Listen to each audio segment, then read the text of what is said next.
In our top story this hour, Police Minister Nathi Nhleko says that it's not up to him to criminally charge former Hawks boss Anwa Dramat or suspend IPID head Dramat McBride.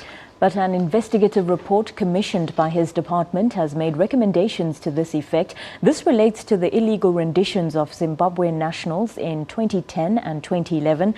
Nhleko had to answer questions to Parliament's Police Portfolio Committee on the matter today.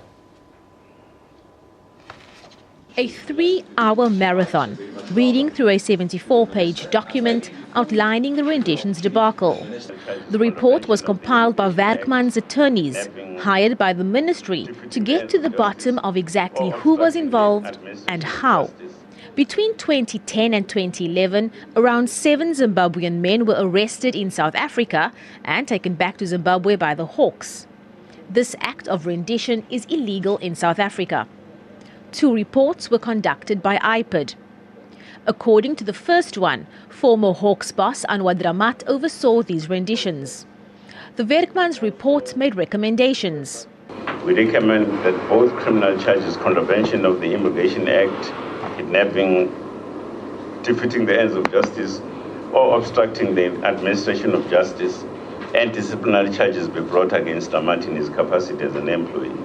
The recommendations also refer to criminal charges against IPID boss Dramat McBride, who was drawn into the debacle following allegations that he doctored a second report exonerating Dramat in these renditions. Does the Honourable Minister support the recommendations? Prosecution is not my baby, for an example.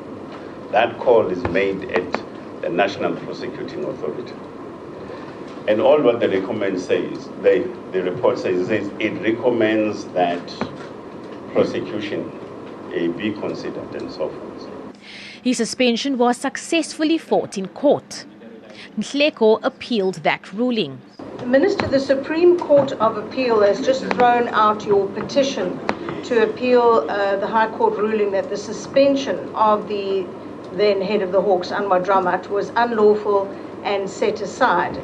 Nhleko stuck to his guns, saying he did not believe his decision to suspend Dramat was unlawful. Abra Barbia, SABC News, Parliament.